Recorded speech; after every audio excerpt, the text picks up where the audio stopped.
Boas tardes unha vez máis a TV Gondomar por poder darnos esta oportunidade para poder falar para a veciñanza sobre un tema crucial, un tema importante como é o que tratamos hoxe, que é a xestión e as trampas dos montes comunais.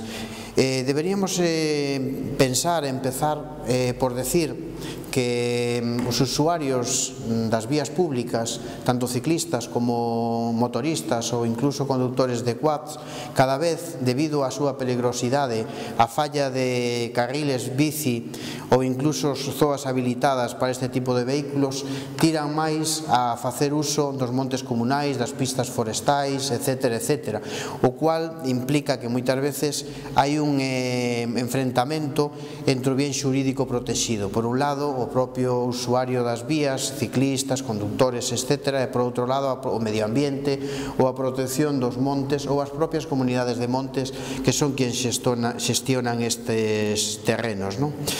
Tendríamos que decir que, claro, si falamos de trampas, como se suele decir, as trampas que se colocan dos montes para dificultar si cabe o paso ou que circulen ciclistas, motoristas ou incluso os condutores dos propios quads, estamos falando dun tema delicado, é dicir, ben, non podemos optar por permitir, dende logo, este tipo de prácticas, nin podemos defendelas. Entendemos que hai determinadas trampas que se están pondo dos montes que son verdadeiramente un perigo. Falo de cables colocados a un 40, de un pino a outro, falo de incluso pedazos de madeira con puntas hacia arriba, prácticamente enterrados das pistas forestais para que pinchen as rodas, o cual, en caso de caída e cair encima, pois imaginamos o que pode pasar. Falamos de colocar obstáculos de maneira estrategia incluso do paso de estos ciclistas, como poden ser pedras, árboles cortados, etc., etc. Bueno, nós para nada vamos a defender este tipo de prácticas, pero tamén hai que buscar un equilibrio entre ese ben xurídico protegido, o medio ambiente, a pobre integridade física dos conductores, etc. E aí nos leva a que tampouco se pode estar causando un deterioro dos montes como é práctica habitual. Sobre todo, eu creo que temos que disociar claramente varios tipos de vehículos. Non é o mismo cando falamos de ciclismo, ciclistas de montaña, ou cando falamos de motocicletas ou quads, que sí que degradan máis o medio ambiente, as pistas, etc., como non pasa o mesmo xa cos ciclistas.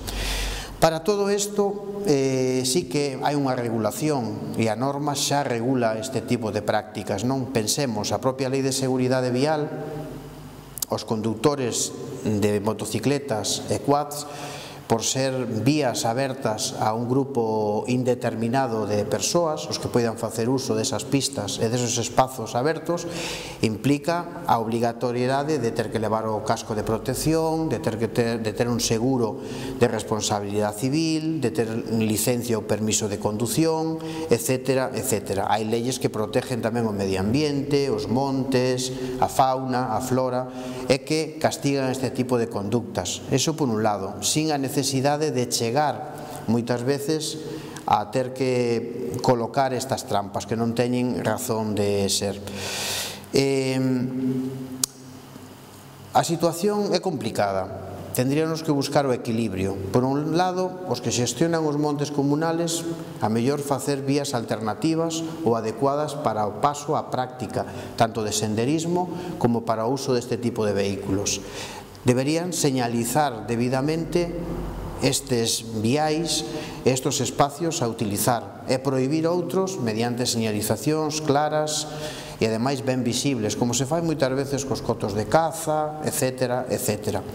E despois tamén, si que é certo, unha concienciación de quen fai uso dos espacios públicos dos montes hasta tal punto de non permitirlle que causen dano dos mesmos.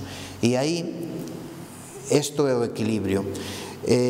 Os que xestionan o monte, que non ten nada que ver os que xestionan o monte, os propios comuneros, con estes malvados que de maneira intencionada colocan estas trampas dunha maneira estratégica para causar un dano, como pode ser incluso causar a morte ou lesións a persoas.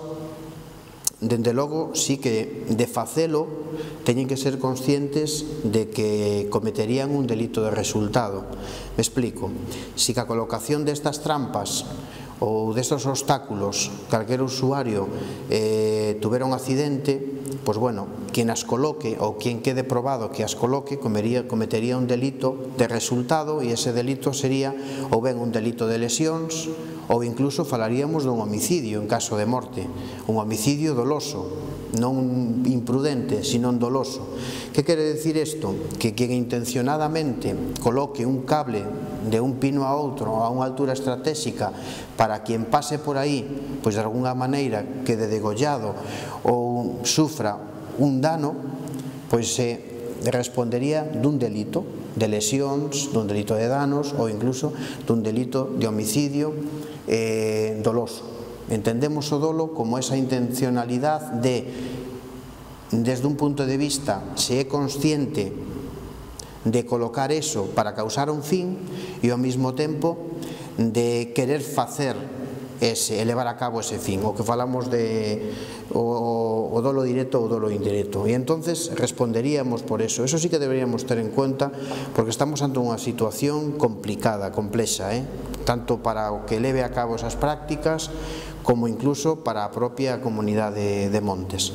Ben, sobre este tema, eu creo que hai que concienciar moi seriamente a uns e a outros, hai que establecer un equilibrio entre uns e outros, e a verdade, se alguén se atopa con este tipo de trampas, o mellor que pode facer é inmediatamente chamar á policía ou a Garda Civil, o propio equipo de Seprona, e advertirlle ou sinalarlle onde están estas trampas para que tomen nota e leven a cabo a investigación preceptiva.